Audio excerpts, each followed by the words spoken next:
Bonjour à toutes, bonjour à tous. Aujourd'hui, nouvelle vidéo sur la chaîne Le Garage PTS, vidéo qui va concerner un test d'un véhicule qui a été mis à disposition par notre ami de chez Flexeo. Il est là, il est là-bas, on est chez lui. Flexeo, c'est vendeur du rideau, de radiateurs, etc., d'échangeurs. Enfin, allez faire un tour sur leur site, sur leur page Facebook, abonnez-vous même à leurs réseaux sociaux. Ça pourra toujours vous intéresser à un moment donné. Ce Volkswagen Tiguan, on va pas faire un mystère, hein, c'est pas une voiture exceptionnelle dans le sens où on n'en voit pas dans les rues. Le Volkswagen Tiguan qui est présenté ici, c'est le Tiguan de seconde génération. Le Tiguan de seconde génération, donc c'est un Tiguan qui est sorti en 2016, celui-ci est de 2017. Donc c'est encore un Tiguan de deuxième génération mais phase 1, j'espère que vous me suivez encore. En 2020 est sorti le phase 2 avec un relookage essentiellement de la face avant. Donc le Tiguan de deuxième génération, je le disais, est sorti en 2016 avec une carrière qui va se poursuivre jusqu'à grosso modo maintenant 2023. 2024, il y a a priori le nouveau modèle qui va sortir. Ce Tiguan qui est présenté ici, c'est un Karat exclusive avec en plus des options Airline extérieure. Donc grosso modo, c'est le top du Tiguan. Après, c'est pas le plus gros moteur puisque c'est le TDI 150 en boîte DSG. On peut avoir des versions plus puissantes, hein. Ça va jusqu'à 240 chevaux en diesel biturbo. Et en essence, c'est pareil, on a différentes motorisations, hein. Une palette assez large. Grosso modo, ça va de 110 chevaux à 240 chevaux en termes de puissance. Et donc le Tiguan ici présenté, par contre, en termes d'équipement extérieur et intérieur, on est quasiment, je sais pas s'il y a toutes les options du catalogue, mais il y en a un sacré paquet, donc ça permettra déjà de se faire une bonne idée de cette voiture. Globalement, en termes de design, on sait qu'on a affaire à une Volkswagen. C'est un peu carré, c'est un peu rond.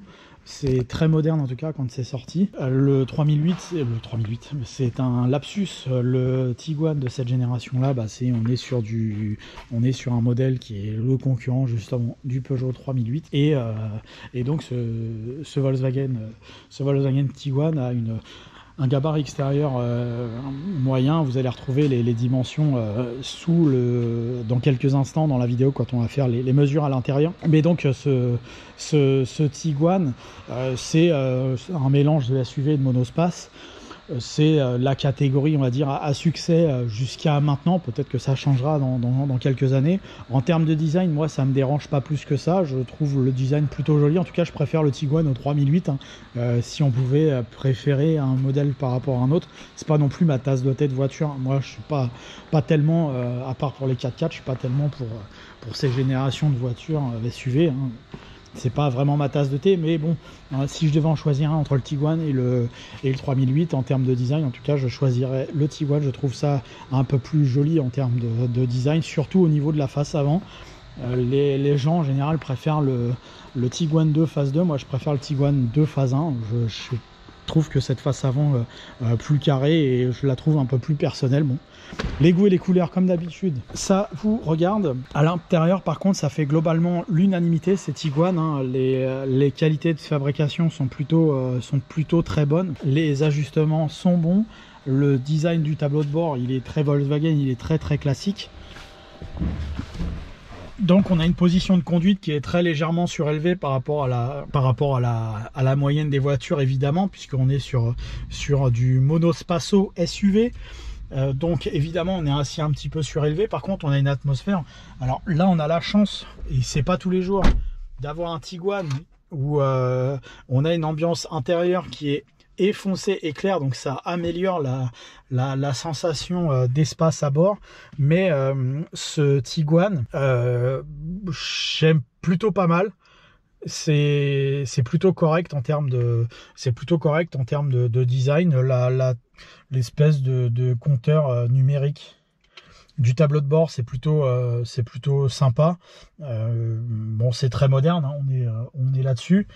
L'ambiance à l'intérieur est un mélange de moderne avec cette surface digitale, hein. Les compteurs sont sous une nappe digitale, hein. On pourra changer les graphismes dans quelques instants. Et à côté de ça, on a une atmosphère où on est encore assez rempli de boutons, avec différents modes de contrôle autour du levier de vitesse en fonction des équipements et des options que vous allez avoir. Vous pouvez allumer des caméras ou autre.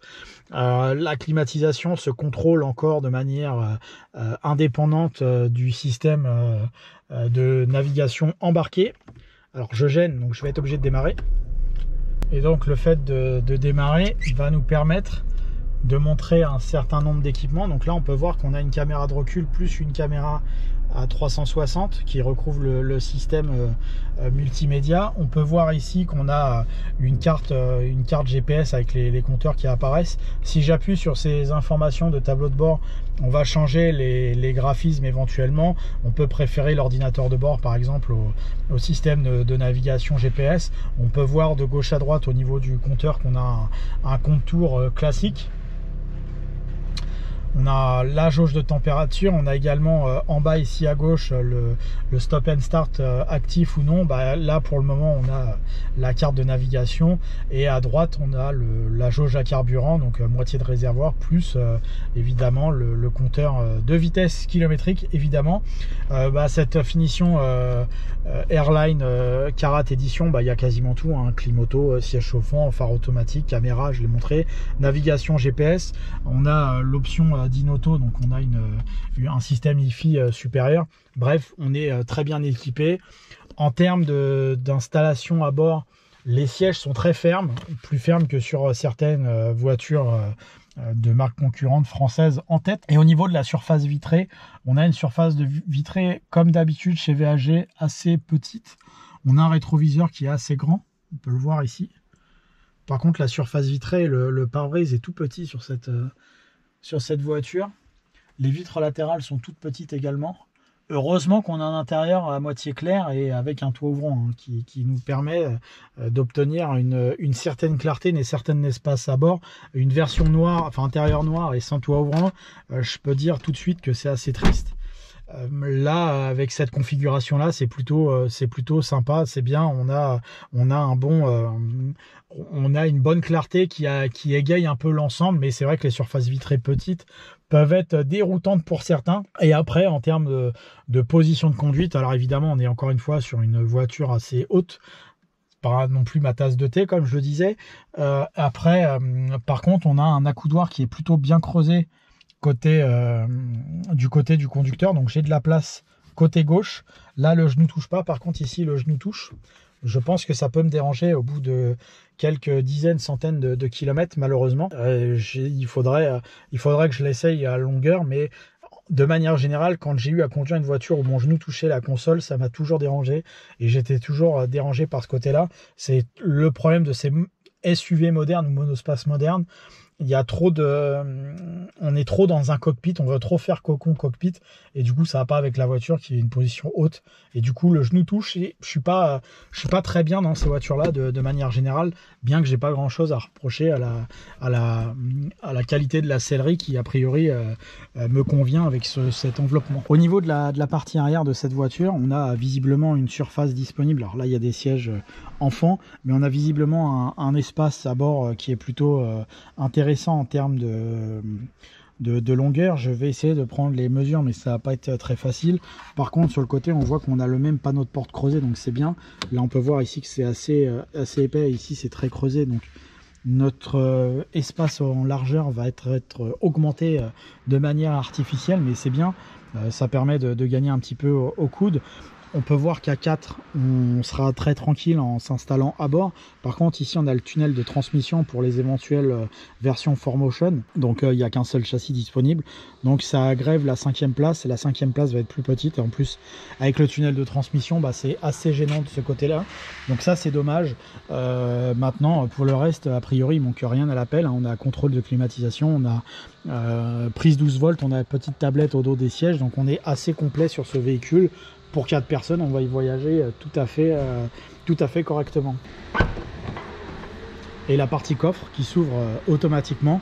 On a un coffre qui est, je trouve, petit vis-à-vis de l'encombrement extérieur, par contre qui est très carré et qui dispose d'une prise 12 volts avec les boutons pour une prise 12 volts ici, puis un bouton pour rabattre les sièges éventuellement, de manière assez simple. Mais je trouve, moi, vis-à-vis de l'encombrement extérieur, le coffre presque ridicule, hein. Bon voilà, c'est carré, mais il n'y a rien d'exceptionnel de ce côté-là. Par contre, la place à bord était plus intéressante, je trouve. Donc on va prendre les mesures et je vous mets ça de suite.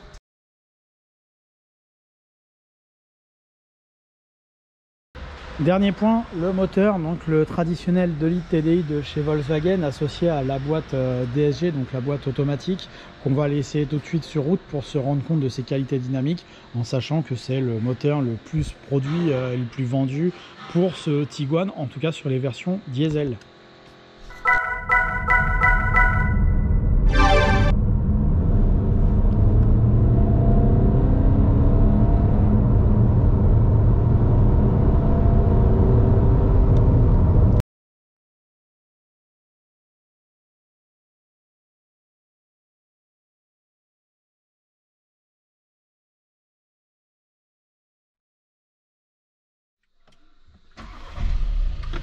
Donc nous voici au volant du Tiguan.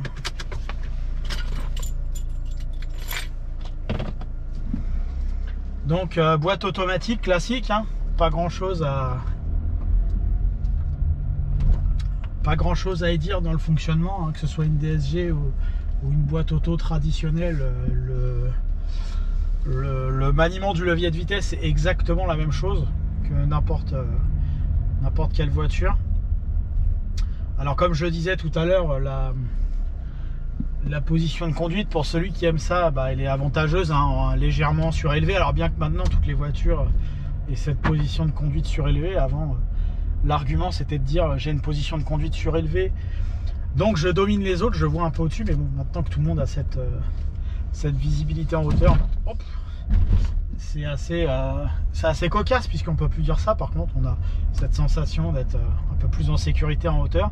Par contre, là, ces espèces de raccords de grille nous offrent, on le voit tout de suite, un confort d'une fermeté folle. On a un tabouret au volant de ce Tiguan Airline, hein. Les jantes sont très belles, mais bon, je suis pas je suis pas le mec qui veut des suspensions souples, mais celui qui va être on peut vite être frustré par ça, par la qualité de la suspension associée au siège. C'est extrêmement dur. Je pense que c'est plus ferme que ma E46 à châssis sport, pour donner une idée. Alors ma E46 elle est en jante 16, mais malgré tout j'ai le châssis sport dessus. J'ai une vieille voiture par rapport à ça, et c'est pas une voiture, c'est une E46 compacte, donc c'est pas une vocation véritablement familiale. Là, sur une voiture à vocation familiale, là le raccord m'a troublé entre guillemets en termes de fermeté. C'est très très dur, ça tape directement. Il y a cette fermeté, ça claque dur. Donc j'imagine pas sur les pavés. Je sais pas si on va en prendre. Je connais pas bien le secteur, mais en tout cas la suspension est ferme. La boîte de vitesse enchaîne bien les rapports, donc ça c'est plutôt très agréable. Le silence de fonctionnement est également d'un très bon niveau, hein. On n'entend quasiment pas le moteur. Je suis à 40, hein, je vais pas très vite, mais on pourrait entendre le moteur de cette voiture de manière un peu plus importante. Finalement, le niveau sonore est extrêmement bien maîtrisé sur cette auto, donc ça c'est bien. La boîte évidemment depuis toujours est très bien, hein, sur cette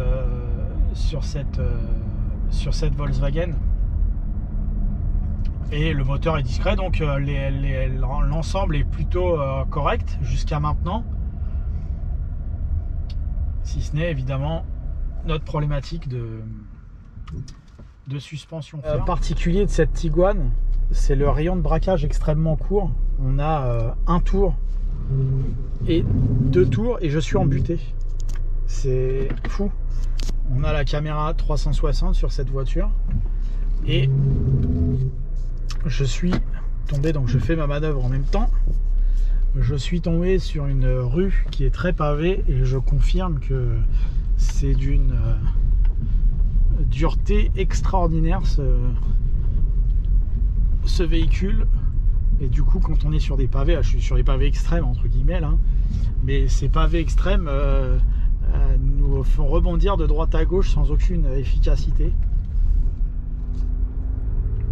Voilà, donc il fallait signaler aussi, j'avais oublié, le rayon de braquage extrêmement court. Alors ça braque plutôt bien, mais c'est marrant d'avoir un braquage de 2 de butée à butée, c'est extrêmement court. Et dernier point, je sais pas si je vais mettre je vais quand même la mettre, mais ce sera tricher la valeur d'accélération, parce que déjà je suis pas sur les mêmes endroits qu'habituellement pour faire mes mesures on va dire chronométriques. Mais en plus de ça, la voiture est reprogrammée, donc elle n'est plus d'origine, donc c'est pour moi une petite triche. Mais bon, je vais quand même le faire par acquis de conscience, mais la voiture est reprogrammée chez un programmateur connu.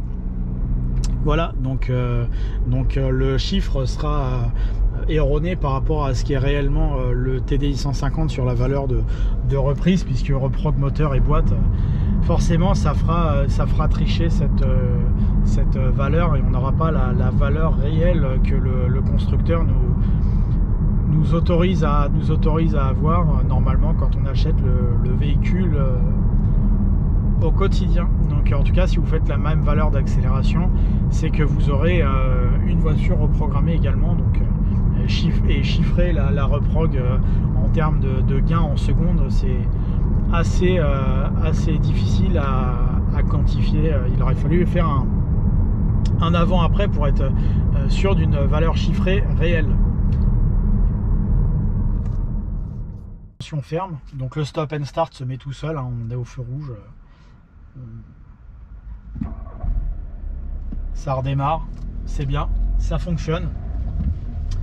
Notre ami le Belge est en visite, donc il nous fait également profiter d'une lenteur de circulation.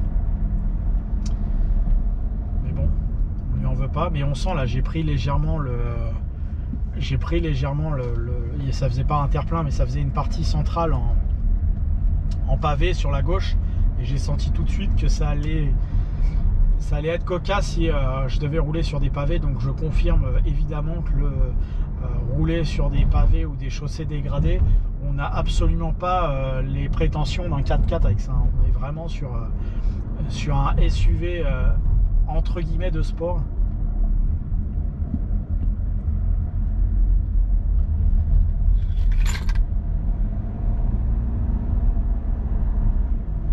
Après, le niveau sonore du véhicule est somme toute correct. Bon, on entend que c'est un TDI, mais quand on entendait les TDI à l'époque, évidemment que c'était beaucoup plus choquant. C'est une voiture en termes de consommation, vous allez ressortir autour de 6 litres 300. Donc la consommation est raisonnable eu égard de la puissance de la voiture, ça c'est bien.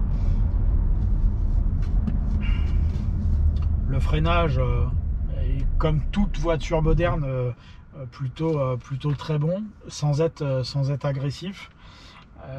Bon, finalement, j'attends de voir si je peux avoir on va dire une exécution de virage un peu plus rapide que ce centre-ville. Bon, en tout cas, bon, en ville, c'est une voiture qui est plutôt agréable, si on fait exception au fait que ce soit très dur, parce que ça c'est une vraie caractéristique de cette voiture. On va essayer de sortir de ce centre-ville. Alors le système multimédia est très complet, hein, comme toutes les voitures modernes, hein. On peut voir trafic, navigation, on peut gérer la radio, on peut gérer son téléphone, on a une commande vocale, on peut voir sur le tableau de bord les différents niveaux de consommation, de révision, etc. Enfin, on voit tout avec ça, donc le système multimédia est complet, sans être... alors, on sent qu'on est sur une voiture sortie en 2016, malgré tout, parce que le tableau de bord est un peu moins moderne que les toutes dernières productions où on a dorénavant des dalles complètes tout tactile. Là ça fait une télévision devant soi. Là on est encore sur un chemin entre les deux, et on n'était pas sur un chemin aussi moderne et radical entre guillemets que le 3008, où le 3008 proposait déjà à la même période, à la même année, un ensemble complet tactile. Là on a beaucoup de touches. J'ai tendance à préférer un peu ce système traditionnel, mais c'est vrai qu'en 2016 ça faisait un peu plus vieillot que le 3008, où le 3008 ça sortait vraiment de l'ordinaire. Pour celui qui aimait la geekerie, bah, évidemment que c'était un argument commercial et ils trouvaient immédiatement que le tableau de bord du Tiguan était vieillot. Par contre, en roulant, là, je m'aperçois d'une chose avec ce véhicule où je suis assez déçu, c'est que je trouve qu'il y a une relative mollesse en termes de couple à bas régime. Là, voilà, je suis autour de 1500 tours, je la trouve assez creuse, je m'attendais à nettement mieux. Par contre, après, il y a du répondant, on accélère, on écrase, ça part, il n'y a aucun problème. Mais à bas régime, en voulant utiliser la voiture normalement, je sentais que la voiture était presque absente en termes d'agrément de conduite. Il ne se passait rien du tout, je suis assez déçu. Vraiment en chipotant. Hein. Si vraiment je veux conduire la voiture tout doucement à 1500 tours en traînant, il ne se passait rien. Par contre, dès que j'ai appuyé sur l'accélérateur, elle était très vive, très tonique et elle m'offrait des capacités d'accélération qui sont très intéressantes. Mais là, sur le coup, là, quand j'ai voulu obtenir quelque chose de cette voiture, mais en voulant rester très, très raisonnable dans mon accélération, je l'ai senti très creuse, ça m'a fait bizarre. J'ai l'impression d'avoir un 1.5 diesel dans les mains alors que j'ai un 2 litres TDI 150 chevaux. Ça m'a donné cette sensation et cette impression là. C'est une petite remarque que je peux faire personnelle, mais sinon l'ensemble est très bien. Là je suis à 90 quasiment km/h, aucun bruit, le revêtement est pas beau sur la de route, hein. C'est un peu, je vais pas dire que c'est gravillonneux, mais le revêtement est pas lisse. Du coup on a des petites remontées de bruit de pneus, mais sur un environnement lisse il n'y aurait vraiment aucun bruit, j'entends pas le moteur. La voiture là elle tourne à 1400 tours minute, là pour ça c'est très bien. En termes de niveau sonore, on peut faire beaucoup de kilomètres sans être embêté. Le vrai point noir de cette voiture finalement à l'utilisation, c'est cette fermeté totale entre les jantes, les sièges et suspensions. Celui qui aime pas ça, ça va le rebuter carrément à l'achat de cette voiture. Voilà. Le 3008 est très ferme aussi, on se rapproche beaucoup de ça. Cette envie entre guillemets de vouloir faire sport en uniquement raffermissant les suspensions, ça donne pas un comportement sportif d'avoir des suspensions dures, contrairement à parfois ce que certains pensent.